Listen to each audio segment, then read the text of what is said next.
morning, everyone.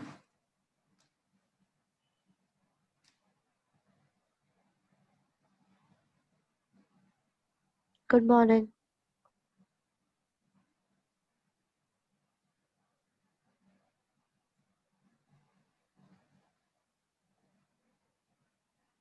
Okay, so we'll revise again.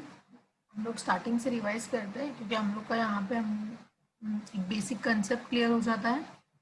Income from salary हुआ है and residential status हुआ है अभी तक हमारा. मुझे actually income from house property start करना था, बट यहाँ पे 2 डेज का गैप आ रहा है बीच में, सैटरडे और संडे 2 दिन छुट्टी होता है. सो 2 दिन लेक्चर्स नहीं होंगे, तो हम मंडे से न्यू टॉपिक स्टार्ट करेंगे. अभी हम लोग स्टार्टिंग से रिवाइज कर लेते हैं कि हम लोग ने अभी तक टैक्स में क्या पढ़ा. Clear everyone? Okay. Okay, start. याद है आप लोगों को थोड़ा बहुत?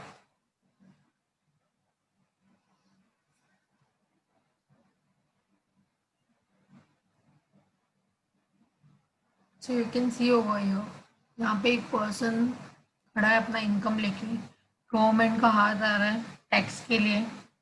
सो हमको मालूम है कि हमको टैक्स पे करना है, इनकम पे टैक्स पे करना है, दैट मीन्स इनकम टैक्स. तो हम लोग को ये अभी हम लोग को इनकम टैक्स पढ़ना है.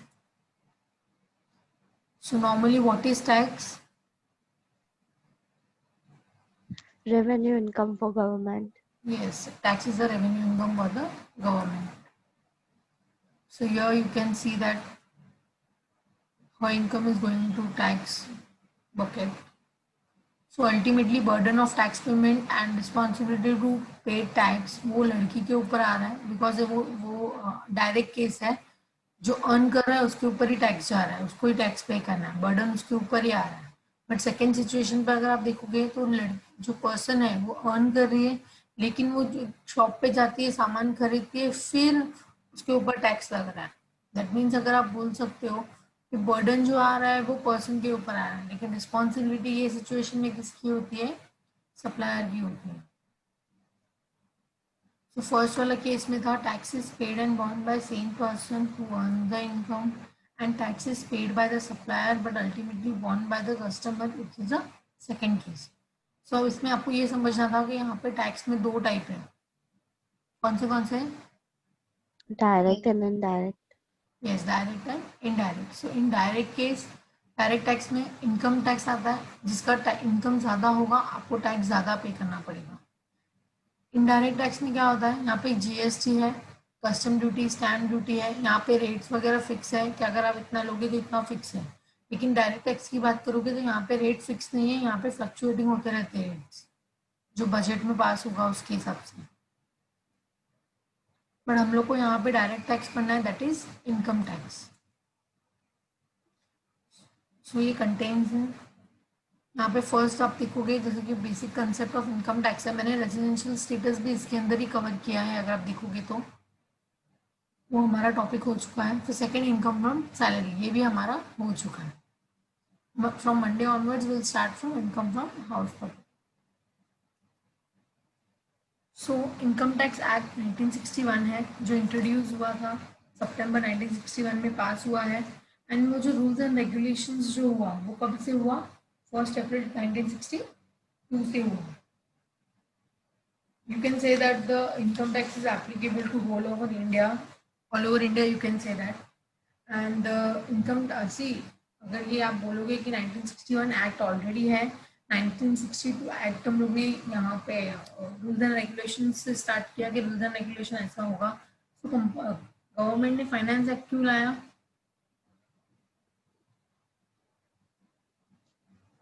Tax rates और amendments decide करने के लिए, मतलब जो यस, भी changes रहेंगे वो उसमें. यस, ये तो finance act is equal to, you can say that it is a budget, because budget में अगर आपको कुछ स्लैब रेट वगैरह जो रहेगा वो आपको बताया जाएगा. एवरी ईयर होता है ये बजट, तो हम लोग को मालूम है फाइनेंस एक्ट एवरी ईयर होता है, क्योंकि हम लोग एवरी ईयर रूल चेंज नहीं कर सकते. तो रूल्स एंड रेगुलेशन का जो ईयर है वो हम लोग डेली नहीं चेंज कर सकते, जो भी ईयरली है. इसके लिए हम लोग एक फाइनेंस एक्ट लाया, वो हम लोग एवरी ईयर चेंज कर रहे हैं.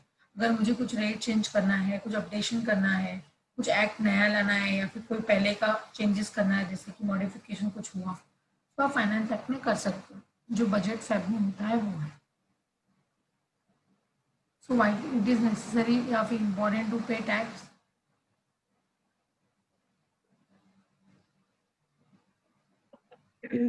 Because we use resources of the government. Yes. You can take example over here, like जैसे कि लैंडलॉर्ड है और टेनेंट है. लैंडलॉर्ड ने अपना प्रीमाइसेस टेनेंट को यूज़ करने के लिए दिया है. सो उसके हिसाब से सामने वाले से एक्सपेक्ट कर रहा है कि वो मुझे कुछ दे. सो जो वो एक्सपेक्ट कर रहा है दैट इज रेंट. जब मैं मेरा चीज़ किसी को दे रही हूँ उसके बदले में मैं उससे कुछ लूँगी. यहाँ पे सिचुएशन में इसने प्रीमाइसेस यूज़ करने के लिए दिया, सो इसने यहाँ से रेंट रिकवरी किया. तो अगर नेक्स्ट अगर आप देखोगे तो ये गवर्नमेंट है और वो अपना इनकम अर्न करके आई है एंड वो अपना काउंट कर रही है.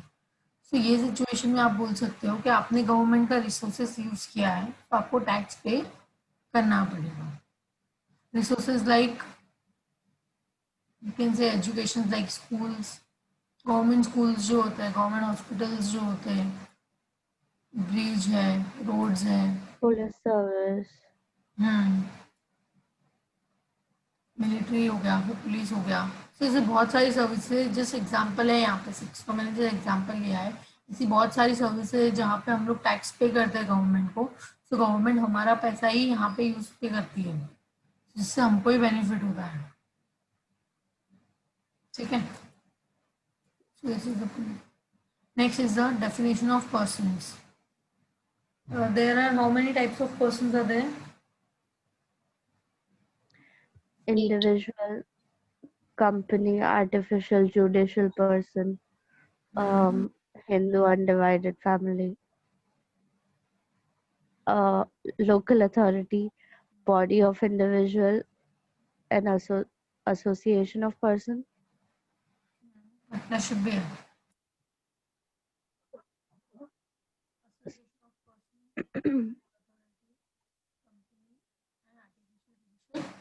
Person. So this is the types of persons under section 2 subsection 31 में है. यहाँ पे आपको देख सकते हो, आपको यहाँ पे 8 पर्सन है.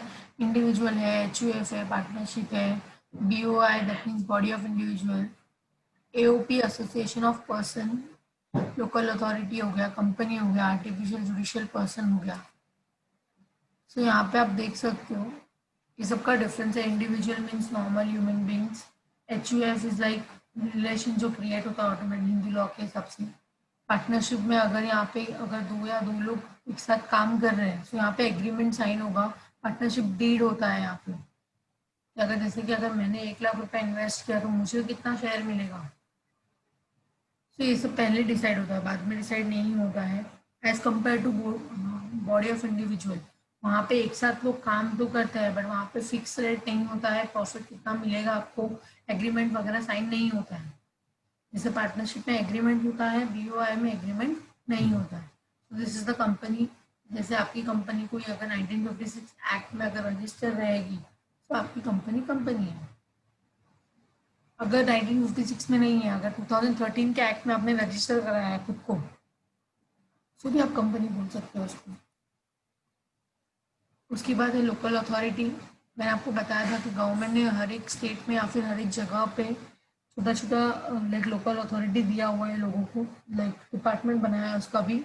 जिससे अगर लोगों को कुछ टैक्स पे करना है, म्यूनसिपैलिटी वगैरह कुछ पे करना है या फिर ऐसा रहेगा तो उसको लोकल अथॉरिटी आप बोल सकते हो. आर्टिफिशियल जुडिशियल पर्सन, जैसे यूनिवर्सिटी मैंने आपको बताया था, यूनिवर्सिटी एक जो है वो आर्टिफिशियल है लेकिन उसको जो रन कर रहा है वो तो एक पर्सन है. तो इसके लिए इसको एग्जांपल में लिया artificial judicial person. Association of person, यहाँ पे मिक्सचर्स ऑफ टू मैंने आपको एग्जांपल दिया था. अगर कोई भी कंपनी है, फॉर एग्जांपल से ABC लिमिटेड कंपनी है, अगर ABC लिमिटेड में कोई भी इंडिविजुअल पर्सन अगर इन्वॉल्व होता है, वहाँ पे ज्वाइन करता है, दैट मीन्स वो एसोसिएशन ऑफ पर्सन है. यहाँ पे mixtures of two and body of individual. I give you the example. उसके बाद मैंने आपको बताया था ये लोग हैंड रेस क्यों कर रहे हैं, क्योंकि आंसर किसको आता है वो लोग हैंड रेस कर रहे हैं यहाँ पे इस सिचुएशन में. तो हम लोग को क्यों शो करना था. सो जस्ट इसका आंसर फिल करो फटाफट. सब लोग से आंसर चाहिए मुझे. 1st April 1962.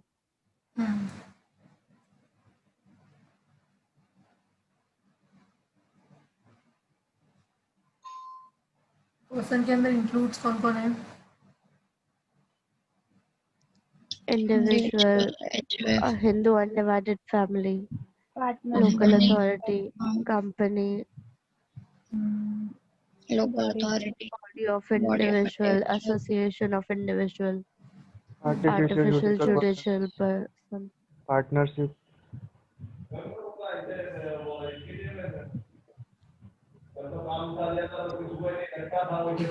So next is section 231 is for dash. person, Person, Okay. Assessment year can be period of only 12 months, only 12 months. no less than and no more than. Year in which income is taxable is known as, assessment year, Assessment year, yes. And earn the income in the year, previous year, previous year, previous year, yes. XYZ LLP falls under which category? partnership, partnership, And municipality of Delhi falls under local local authority. local, authority. Okay. Section dash defines the term person. 2 subsection 31, Night, अच्छा, अच्छा. Section 231, subsection 31. Previous year is defined in 2 subsection 3, 2, 3, subsection 3. Income of the business commenced on 1st March 2019. What will be your assessment year? 1920, 1920. 1920, Yes, 1920. Income tax is levied on the dash of the person. gross gross total total Gross income, total income. Yes. Heads of income, income from salary, income from house property, From income, capital gain from other source and from business and profession.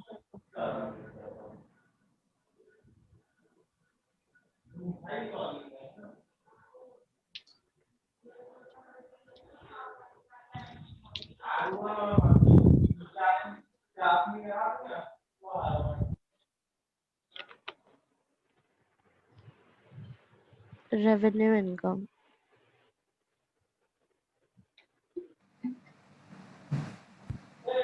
Finance Act.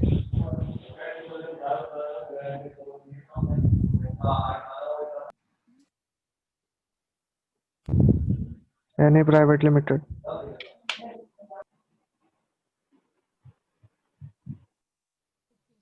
the heads of income. This is the types of income head. That is 5 heads of income are there. First is income from salary, income from house property, income from business and profession, income from capital gain and income from other source. Income from salary में क्या आएगा?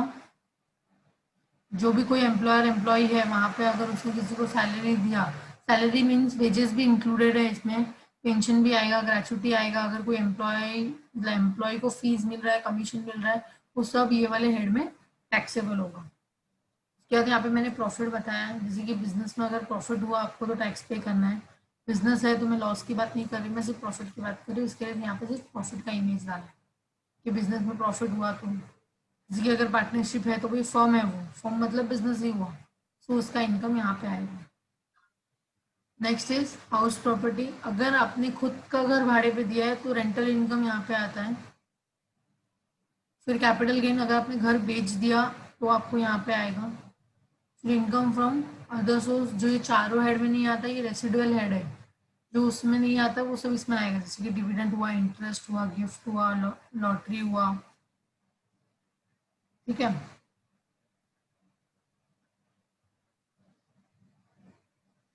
Who is assessing?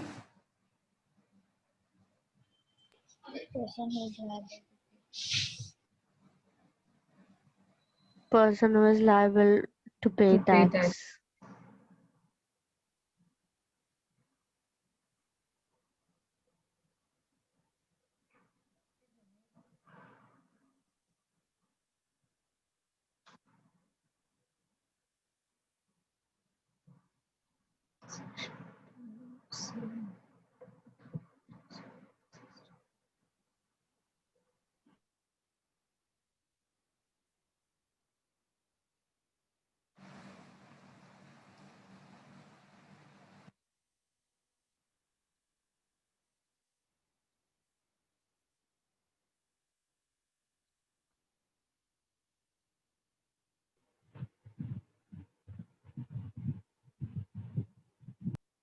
यहाँ पे self assessment tax हो रहा है. Self assessment means government ने opportunity दिया हुआ है, ऑब्लिगेशंस रहेगा आपका खुद का. जैसे कि आपने इनकम अर्न किया, आप खुद ही टैक्स पे करना है, तो खुद ही कैलकुलेट करके खुद ही टैक्स पे करो. सेल्फ असेसमेंट दिया है.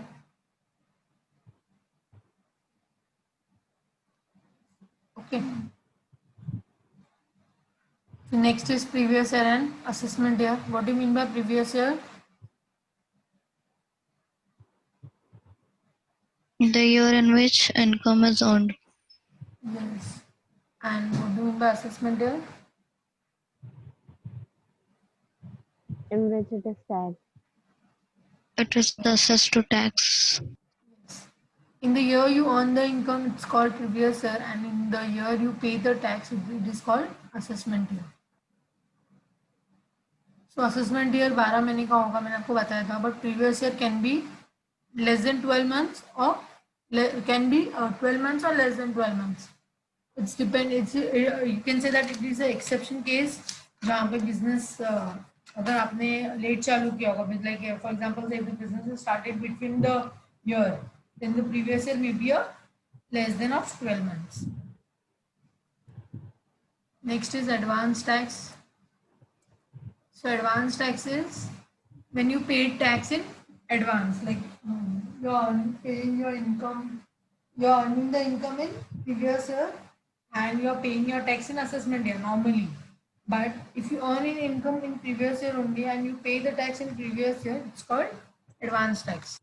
कौन पे करेगा एडवांस टैक्स? जिसकी टैक्स लाइबिलिटी 10,000 से ऊपर होगी, जिसको गवर्नमेंट को टैक्स पे करना है, एंड वो लाइबिलिटी जो है वो 10,000 के ऊपर आएगा, तो आपको गवर्नमेंट को एडवांस टैक्स पे करना होगा. सो नॉर्मली एडवांस टैक्स हम प्रीवियस ईयर में ही पे कर देते हैं, उसको ही एडवांस बोला जाएगा. इसको हम लोग ने नाम दिया हुआ है पे as you earn the income. जैसे जैसे अर्न करोगे वैसे वैसे आप टैक्स पे करते जाओ, एडवांस टैक्स.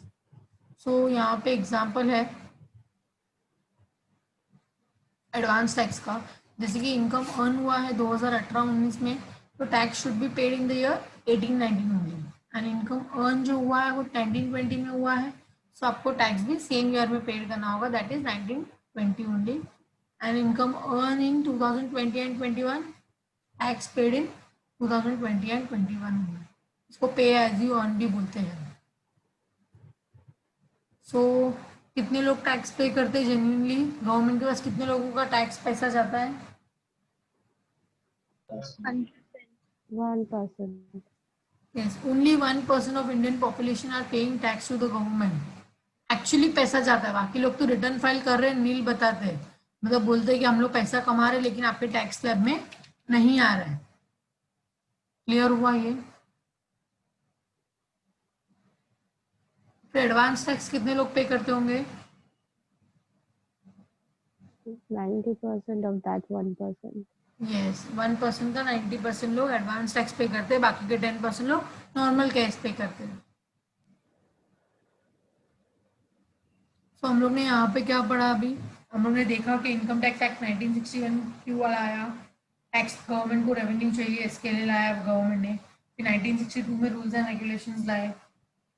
फिर हम लोग ने असेसमेंट ईयर देखा, प्रीवियस ईयर देखा. उसके बाद टैक्स भी 2 टाइप के वो देखा, डायरेक्ट टैक्स है, इनडायरेक्ट टैक्स है. टाइप्स ऑफ पर्सन्स देखा. एडवांस टैक्स क्या होता है वो हम लोग ने देखा. नॉर्मली जब तक हम मतलब आप ऐसा पूछ सकते हो कि रेवेन्यू इनकम जो है ना, it's always taxable unless and otherwise provided in the act. Like जैसे कि अगर आप बोल सकते हो, मैंने जैसे बताया, रेवेन्यू इनकम हमेशा टैक्सेबल ही होगा जब तक गवर्नमेंट नहीं बोल रही है कि उसको एग्जाम्प्ट रखो तब तक. तो हम लोग ने वो भी देख लिया. फाइनेंस एक्ट देखा, फाइनेंस एक्ट क्यों लाया? एवरी ईयर बजट जो होता है उसमें रेट स्लिप वगैरह के लिए वो लोग ने लाया. फिर एसएससी क्या है वो हम लोग ने देखा, लाइक जिसको टैक्स फाइल करना होता है. एंड और क्या देखा हम लोग ने? हेड्स ऑफ इनकम देखा, income from salary, income from house property, business and profession, capital gain and other source. Clear everyone? यहाँ पर इसको डाउट है? No.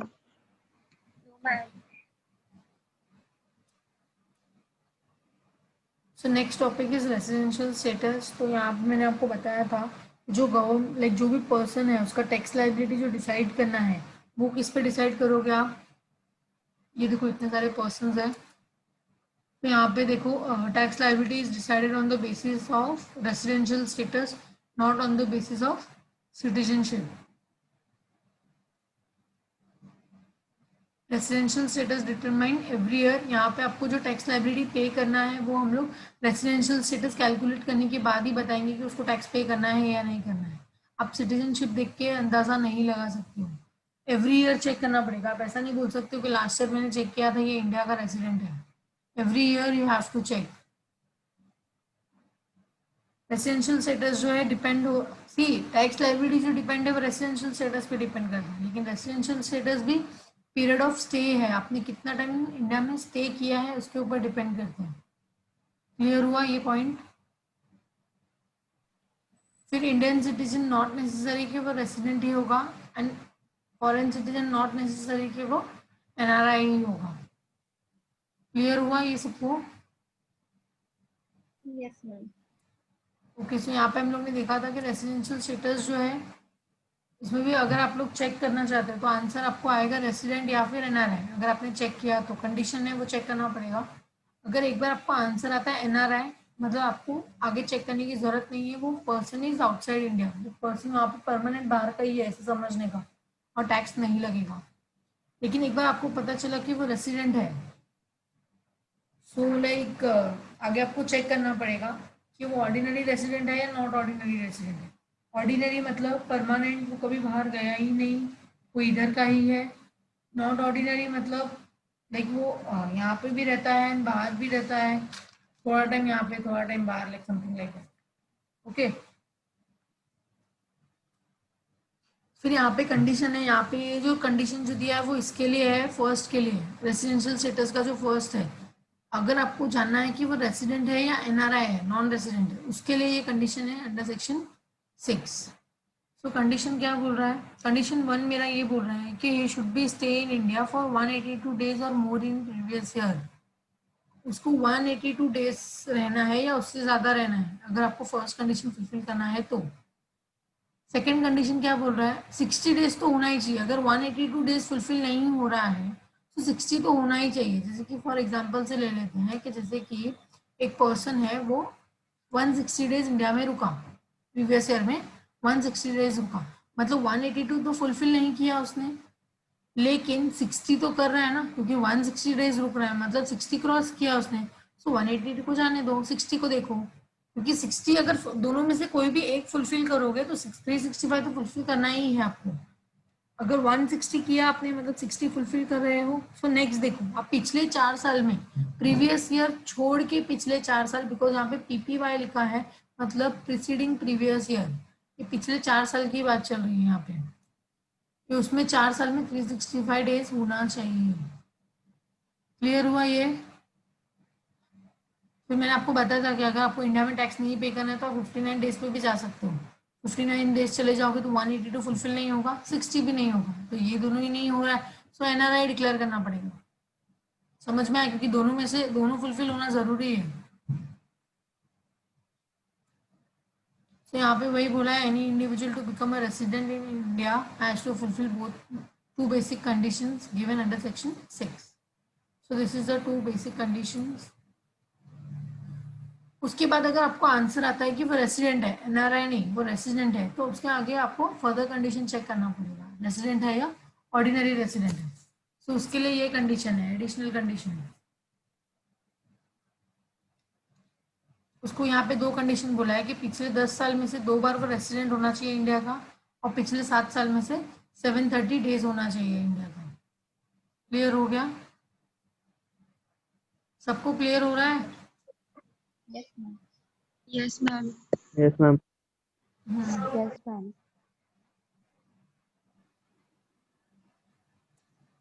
उसके बाद ये 2 एक्सेप्शन केस है। एक्सेप्शन केस जो है वो इंडियन सिटीजन होना चाहिए या तो इंडियन ओरिजिन होना चाहिए। जब अगर कोई इंडियन सिटीजन है एंड वो एम्प्लॉयमेंट पर्पज के लिए बाहर जा रहा है तो वो एक्सेप्शन केस में आएगा।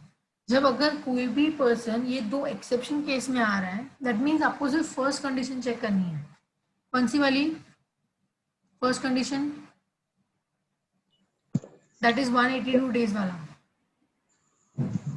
ओके, तो यहाँ पे condition is Indian citizen, employment purpose के लिए बाहर जाना चाहिए. और बाहर जा रहा है इसका मतलब ये नहीं कि आपकी कंपनी आपको भेज रही है कि जा यहाँ से और तू एम्प्लॉयमेंट पर्पज के लिए मतलब वहाँ पे जाके जॉब कर, अच्छा है, ऐसा सब ऐसा नहीं होता है. एम्प्लॉयमेंट पर्पज मतलब वहाँ से आपको अपॉइंटमेंट लेटर वो लोग देने चाहिए, मतलब वो लोग अपॉइंट करने चाहिए आपको इंडियन सिटीजन होने के बाद भी, तो ही.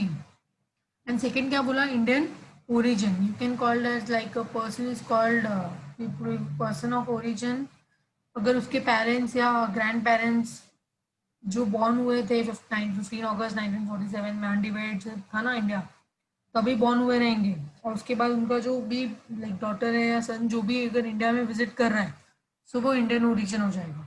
तो अगर इन दोनों में से कोई भी केस है, आपको एक्सेप्शन केस देखना है. That is first case 182 days fulfil होना चाहिए. इंडियन सिटीजन एम्प्लॉयमेंट पर्पज के लिए चाह रहा है और इंडियन ओरिजिन है. दोनों अगर दोनों में से कोई भी एक कंडीशन है, लाइक दोनों में से कोई भी एक सिचुएशन है, आपको फर्स्ट कंडीशन फुलफिल करना है.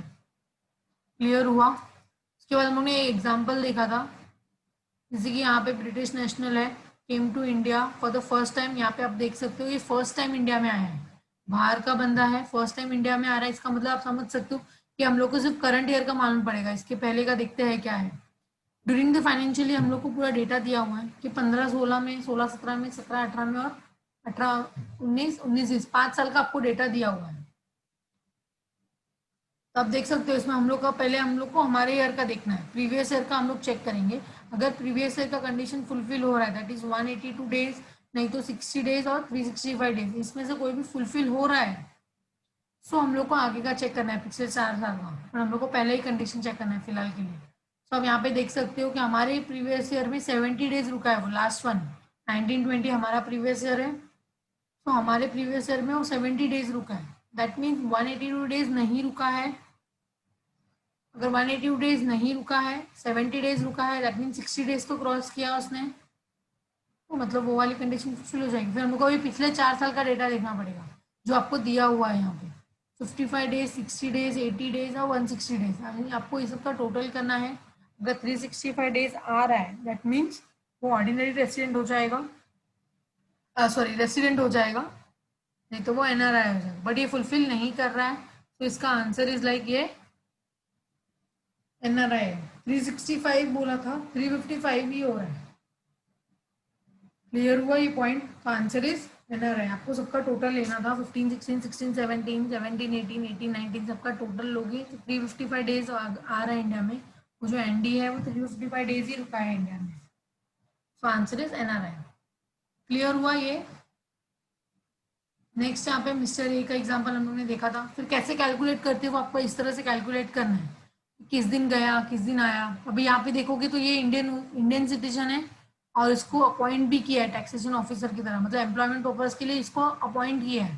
मतलब ये वाला मेरा फर्स्ट कंडीशन हो गया, Indian citizen plus employment purpose के लिए वो बाहर जा रहा है. Only first condition you have to apply over there. 182 days fulfil होना चाहिए. कभी जा रहा है वो यहाँ पे,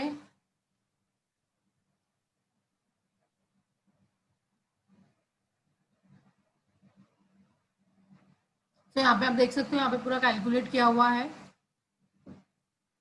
28 सितंबर को यहाँ से वो अगर जा रहा है, तो यहाँ पे पूरा काउंट करना है आपको, अप्रैल मई जून. यहाँ पे थोड़ा सा वो लाइक मंथ के नीचे नहीं है, बट आप कंसिडर करो उसको. अप्रैल में 30 डेज, मई में 31, जून में 30, जुलाई में 31, अगस्त में 31, सितंबर में 28. तो सबका अगर आप टोटल करोगे तो यहाँ पे 181 डेज ही हो रहा है, 182 डेज नहीं हो रहा है. सुबह एनआरआई हो जाएगा. यहाँ पे आपको डिक्लेयर करना है एनआरआई. ये हम लोग ने एक्सेप्शन केस देखा अभी. क्लियर हो गया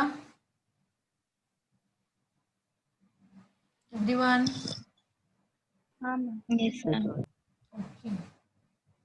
सो नेक्स्ट यहाँ पे आप देख सकते हो मिस्टर आदित्य है, फॉरेन नेशनल है, तो मतलब ये इंडियन सिटीजन हो जाएगा, सॉरी इंडियन ओरिजिन होगा, बिकॉज ये फॉरेन नेशनल है. बट लेकिन उसके ग्रैंड पेरेंट्स जो है वो कराची में रहते थे 1941 में, मतलब it was before 1947 only. And वो इंडिया में फर्स्ट टाइम आ रहा है. मतलब आपको चेक करना पड़ेगा यहाँ पे पूरा ये इंडियन ओरिजिन है, मतलब यहाँ पे भी आपको सिर्फ फर्स्ट कंडीशन अप्लाई करनी है. 182 डेज होगा. जरा काउंट करके बताओ तो हो रहा है क्या. 7th वो फर्स्ट टाइम आया 7 अगस्त को एंड वो 4 फेब को चला गया. सो आपको भी यहाँ पे जो काउंट करना है वो क्या करना है, 7 अगस्त से लेकर 4 फेब तक आपको डेज काउंट करने हैं। आपको कंसीडर करना है 7, 8 मतलब 7 अगस्त एंड 4 फेब वो इंडिया में है करके आपको कंसीडर करना है। मतलब जब वो इंडिया में आ रहा है और इंडिया से जा रहा है, मतलब like you can say the both the days going outside and coming in India shall be consider as a stay in India. Okay, तो यहाँ पे अगर आप देखोगे तो इसका 182 डेज फुलफिल हो रहा है कंडीशन, तो उसने कंडीशन सेटिस्फाई कर लिया है। तो अभी वो रेसिडेंट बन गया। Answer is my resident. जब आपको पता चला कि वो रेसिडेंट बन गया है तो आपको फर्दर चेक करना पड़ेगा वो ऑर्डिनरी रेसिडेंट है या नॉट ऑर्डिनरी रेसिडेंट है। तो उसके लिए हम लोग को एडिशनल कंडीशन चेक करना है। बट हम लोग ने क्वेश्चन रीड किया तो हम लोग ने यहाँ पे पढ़ा कि वो फर्स्ट टाइम इंडिया में आ रहा है 7 अगस्त को। तो जब वो फर्स्ट टाइम आ रहा है तो वो पिछले 10 साल नहीं रुका होगा। पिछले साल था ही नहीं ना यहाँ पे। मतलब पिछले साल 10 साल का डेटा हमको पता है वो यहाँ पे था ही नहीं इंडिया में। मतलब हमको पता है कि रेसिडेंट तो बन गया बट वो ऑर्डिनरी रेसिडेंट नहीं है। क्लियर हुआ कि वो भी है।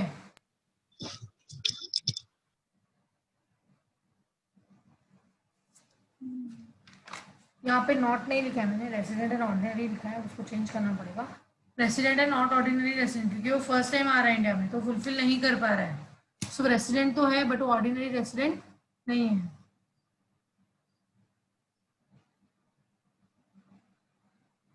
तो यहाँ पे हम लोग ने क्या लर्न किया, रेसिडेंशियल स्टेटस के बारे में हम लोग ने देखा कि रेसिडेंशियल स्टेटस का जो टैक्स लाइबिलिटी है डिसाइड होगा वो कैसे होगा, on the basis of residential status, not on the basis of citizenship. And you can say that Indian citizen it's not necessary कि वो रेसिडेंट ही होगा, या फिर फॉरेन सिटीजन जरूरी नहीं है कि वो नॉन रेसिडेंट ही होगा। लाइक ऐसा आप डिसाइड नहीं कर सकते हो। फिर आप बोल सकते हो कि रेसिडेंशियल स्टेटस जो है कोई भी पर्सन का, वो किसके ऊपर डिपेंड करता है, आपका पीरियड ऑफ स्टे कितना है इंडिया में, उसके ऊपर हम लोग डिसाइड करेंगे। तो हम लोग को residential status every year determine करना है, आप ऐसा बोल सकते हो। फिर एक बार आपने अगर कंडीशन चेक किया रेसिडेंशियल स्टेटस का तो आपको आइडिया आएगा कि आंसर आएगा कि रेसिडेंट है या नॉट ऑर्डिनरी रेसिडेंट है, और सॉरी नॉन रेसिडेंट है। एक बार पता चला आपको रेसिडेंट है तो आप आगे चेक कर सकते हो ऑर्डिनरी है नॉट ऑर्डिनरी है। एक बार पता चला आपको एनआरआई है तो आगे चेक करने की जरूरत नहीं है। फिर हम लोग ने कंडीशन देखा था, जैसे कि अगर आपको रेसिडेंट है या एनआरआई अगर वो सिर्फ वही चेक करना है तो कंडीशन है 180 डेज उसको फुलफिल करना पड़ेगा मेरे प्रीवियस ईयर में, नहीं तो 60 डेज, दोनों में से कोई भी एक फुलफिल करना है, 182 नहीं तो 60। अगर दोनों में से कोई भी फुलफिल नहीं हो रहा है तो डिक्लेयर एज ए एनआरआई। लेकिन अगर दोनों में से कोई भी एक फुलफिल हो रहा है मतलब आपको आगे भी चेक करना पड़ेगा कि आपके प्रीवियस ईयर में 365 डेज फुलफिल हो रहा है या नहीं। फिर यहाँ पे 2 एक्सेप्शन भी बताया है मैंने आपको कि अगर इंडियन सिटीजन है एम्प्लॉयमेंट पर्पज के लिए बाहर जा रहा है, या फिर इंडियन ओरिजिन है वो इंडिया में विजिट कर रहा है, तो अगर इन दोनों में से कोई भी सिचुएशन आता है, इन दोनों में से कोई भी है कंडीशन अगर, तो हम लोग को सिर्फ फर्स्ट कंडीशन अप्लाई करना है, दैट इज 182 डेज है या नहीं। क्लियर हो गया सबको। फिर एक बार आपको आंसर आ जाता है कि वो रेसिडेंट है तो हम लोग को फर्दर चेक करना पड़ेगा कि वो ऑर्डिनरी रेसिडेंट है या नॉट ऑर्डिनरी रेसिडेंट है। सो ऑर्डिनरी के लिए हम लोग क्या करेंगे, कैसे पता चलेगा कंडीशन क्या है उसके लिए, लाइक 10 साल में से 2 साल उसका रेसिडेंट होना चाहिए एंड उसका टोटल स्टे जो है पिछले 7 साल में से वो 730 डेज होना चाहिए। ये हम लोग ने यहाँ पे डिस्कस किया ये टॉपिक में। क्लियर। सो हम लोग ने Yes, देख ma'am. लिया बेसिक कंसेप्ट क्या है। फिर हम लोग ने देखा रेसिडेंशियल एंड रेसिडेंशियल स्टेटस हम लोग ने चेक कर लिया, दोनों हम लोग ने पढ़ लिया, रिवाइज हो गया हमारा। कुछ डाउट है इन दोनों में, आपको कुछ पूछना है? नहीं। ओके,